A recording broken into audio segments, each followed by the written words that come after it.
Liwei stood there, his sharp eyes locked on the manager, his cold stare unyielding as he demanded answers. He asked if he really knew who he was and what he was capable of, warning that if he didn't speak, he would pay dearly. The manager trembled, his voice shaky, admitting that he had been paid to put a drug in Liwei's drink.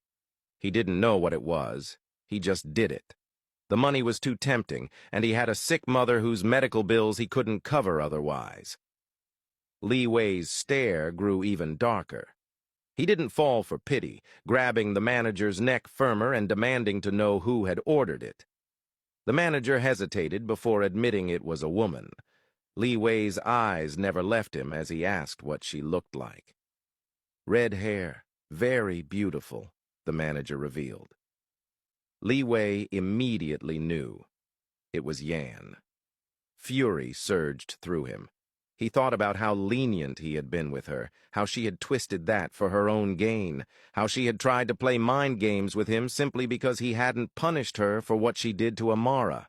It was time she saw the true monster he could become. He released the manager, who coughed, clutching his neck and gasping for air. Liwei paused at the door, thinking of how Amara had looked at the guy earlier, how he had flirted with her with just his eyes. The thought made his chest tighten. Still, his back turned. He asked who owned the hotel. The manager, still trembling, revealed the name. Liwei's eyes turned icy cold as he told him to start looking for a new job because in a few days the hotel would have new ownership. Eastgate Group was taking over, and he wouldn't have someone like him there. With that, Liwei walked out, leaving the manager standing, consumed by fear, confirming that the rumors about Liwei being ruthless and cold-blooded were true. Meanwhile, Yan parked outside Liwei's apartment. She glanced at the time, expecting the drug to have taken effect. He should be home, but he wasn't. Her plan had been to drug him and wait so she could manipulate the situation, make him sleep with her, even get herself pregnant. She considered that bringing Amara over was impossible. With her memory lost, Liwei wouldn't use her under the influence of a drug. She sat impatiently, her mind racing. What if he didn't show up? What if he hadn't drunk the drink? She prayed her plan had worked. Then, bright lights approached. A smile spread across her face as she saw his car. Finally, she thought, my plan worked. She watched him struggle from the car into the yard, clearly under the drug's effect, his movements sluggish. She rushed to him, telling him she would help. Liwei looked at her, asking who she was. She said she was Yan, that he wasn't in his right mind, and she would help him. He allowed her to guide him inside, the door closing behind them. Once in the house, she moved closer, attempting to touch him, but his expression shifted. He grabbed her wrists firmly, locking his gaze on her, asking what she thought she was doing.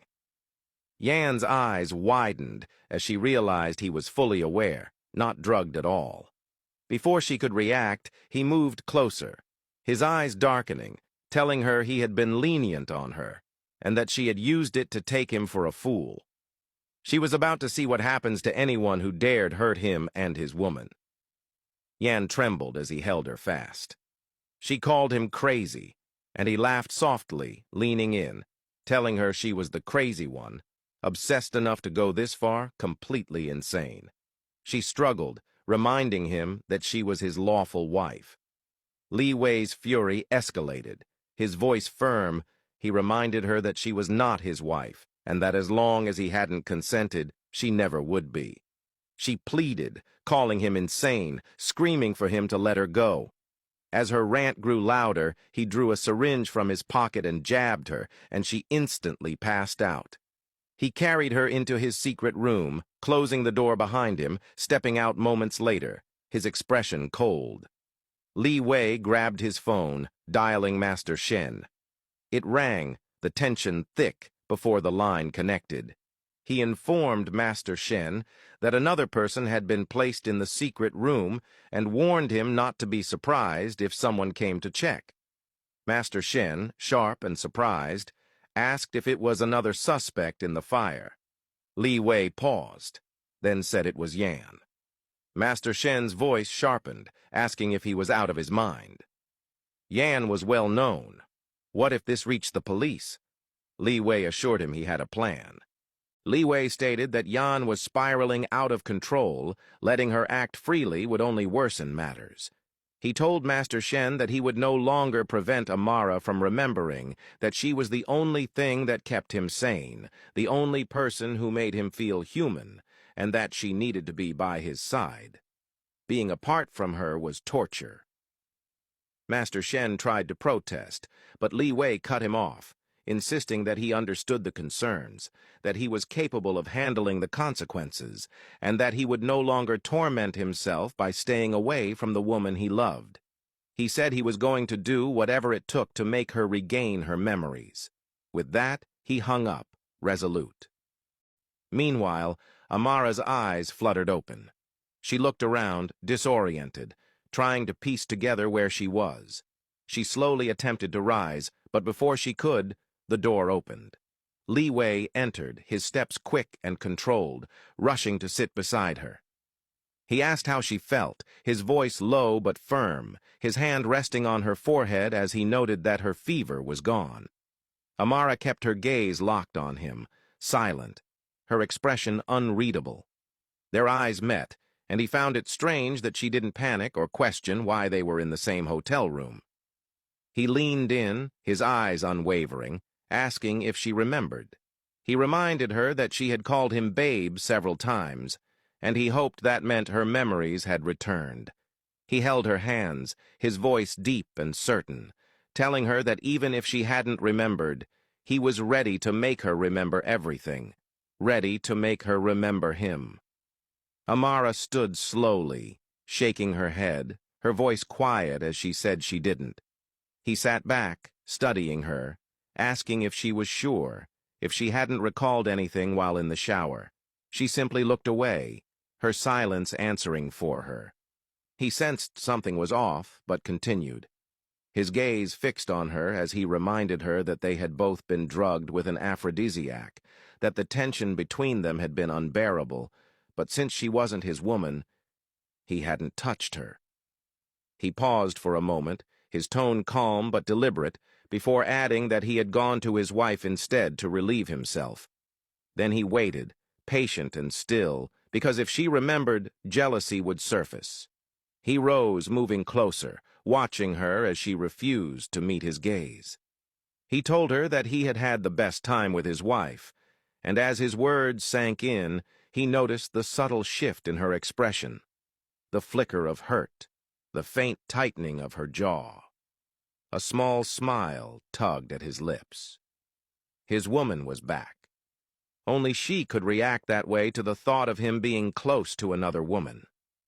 Without hesitation, he pulled her into his arms, holding her tightly, unwilling to let go. Their bodies pressed close, the air between them heavy with unspoken emotion. The tension lingered, the kind that carried both longing and relief, recognition and ache. And in that closeness, Liwei knew. Amara remembered. Liwei stood there, holding Amara tightly in his arms, his embrace firm and unyielding, as if afraid that letting go would make her disappear again. He whispered against her ear that he knew she was going to remember him, that she was going to remember everything. His entire body pressed into hers, enveloping her completely, unwilling to let any distance exist between them. Finally, still holding her close, he looked at her, his gaze deep and piercing, eyes locked with hers as she wiped away the tears streaming down her cheeks. He told her softly that he was there now, that she shouldn't cry, that he would never leave her again. Amara's voice trembled as she finally spoke, the sound breaking through the still air, her tears falling harder as she said that she did remember. She said that when she woke up, everything came back to her. The memories, the moments, and the pain. She remembered being poisoned, her body weakening, the sensation of life slipping away. Her voice broke mid-sentence, the weight of the memory crashing over her. Liwei pulled her into his arms again, his voice low but steady as he told her not to say anything more, that she was safe now, that he had saved her. He told her the only thing that mattered was that she remembered, that nothing else in the world was as important as that. He guided her gently to the bed, making her sit on his lap as he wrapped his arms around her again, holding her as if he was seeing her for the first and last time. She sobbed quietly against his chest, his hand rubbing small circles on her back as he whispered that he was never going to let her go again, that there was so much he wanted to tell her. He told her that her absence had killed him inside, that he had been lost without her, that every day without her had felt like a lifetime. Looking at her, he asked why she hadn't told him she remembered earlier. Amara lifted her eyes to meet his, her expression soft but pained, and told him that she was upset because he knew she had lost her memories, but didn't try to help her remember. She said he had chosen instead to let her believe they were strangers. Liwei took her hand in his thumb brushing over her skin as he apologized, saying that he had let people's words cloud his judgment, that he thought not reminding her was a way to protect her. He said it had tortured him to stay silent, that every moment he fought the urge to tell her the truth. Leaning closer, he whispered that he was sorry, calling her his princess, his voice thick with emotion. Amara blushed faintly, looking away, her heart trembling at the sound of the name she had missed hearing. Liwei's gaze softened as he looked at her. He had missed this, her shyness, her smile, the way her eyes glowed when she was near him. He lay beside her on the bed, still facing her, his eyes never leaving hers. She tried to look away, but he gently tilted her chin back toward him, holding her face so she couldn't turn from him. He told her he missed her, that he just wanted to look at her face and make up for all the time he hadn't been able to see her, all the time he hadn't been close to her. They stayed like that, lost in each other's gaze, the world around them fading away. The air between them pulsed with emotion, the unspoken words, the ache of separation melting into quiet understanding. Liwei smiled faintly, teasing her, asking if she really remembered him. Amara nodded, a small, shy smile tugging at her lips. He told her that just to be sure, she should call him by all the names she used to call him. Then he would believe it completely. Amara hesitated, her cheeks warm, eyes darting away, but his gaze didn't waver. He waited, silently urging her on. Slowly, she reached up, tracing the lines of his face with her fingers, her touch delicate and familiar. Leaning in, she called him her big baby, her voice soft and tender. Liwei's heart clenched, and he pulled her closer, pressing his lips on hers as he kissed her, the smallest smile curving his lips. He told her to go on, his voice low. Blushing deeper, Amara whispered another name, her little monster, her eyes flickering up to his. He looked at her with quiet amusement, his affection unmistakable, and he pulled her closer again, claiming her with another kiss. His expression melted into warmth as he told her there was one more left. Her voice trembled as she called him her hot and sexy man, and Liwei couldn't help but laugh softly, the tension between them thick and electric, and drifted closer again and kissed her, their closeness too much to ignore. His hand brushed against her face, his thumb tracing her skin as he whispered that she was his princess, his wife. He told her that he couldn't wait to make her his, to have her by his side always. Amara's cheeks flushed deeper, her heart racing. She looked into his eyes and asked why he had stopped that night when they were drugged. His expression grew serious as he told her he hadn't wanted to take advantage of her when she wasn't in control, that he wanted their connection to be real, not forced. She looked away, shy, then met his gaze again, her voice barely a whisper as she said that now she wasn't under the influence of anything. Liwei chuckled softly, understanding what she meant. Leaning closer, he asked her if she was not afraid he would get her pregnant. Amara, still blushing under his gaze, shook her head. Liwei watched her for a long moment before grabbing her and kissed her, his lips crushing on hers, not letting her move away or breath.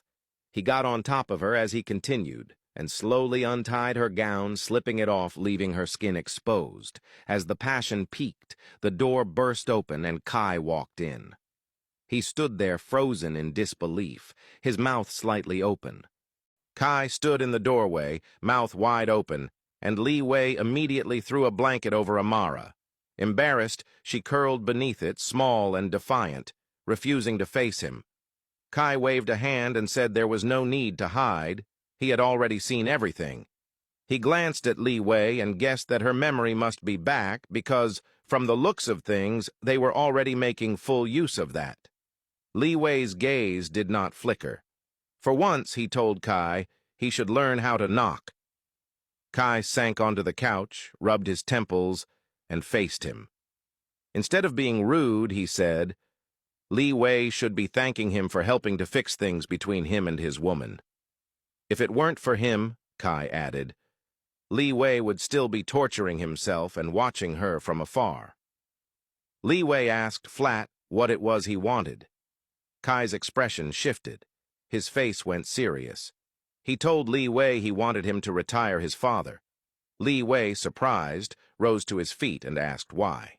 Kai explained that his father was not well, and though he pretended to be strong, he was not. If he kept a position at East Gate Group, the pressure would only get worse. His stress might peak. Liwei's eyes stayed locked on Kai. Why, he asked, after treating his father coldly all this time, was Kai suddenly showing concern? Kai looked him in the eye and said that at the end of the day the man was still his father, the one who had raised him. Differences did not mean he would be happy if his father died. Seeing sincerity in Kai's face, Liwei said he would consider the request. Kai smiled, thanked him, glanced at Amara still hidden beneath the blanket, and laughed. She could come out now. He was leaving. Slowly, Amara pushed the blanket back and peered out. Kai told her he was glad she was okay and, with a teasing grin, suggested she keep up the act she'd had when she lost her memories, just to keep Liwei on his toes. He laughed and walked out. Amara moved straight to where Liwei was standing and asked him, voice small, if he would blame her for how she had acted. Leaning closer, Liwei said he would not, except for one thing. Curious, she asked what it was. He told her she must not look at or flirt with other men again.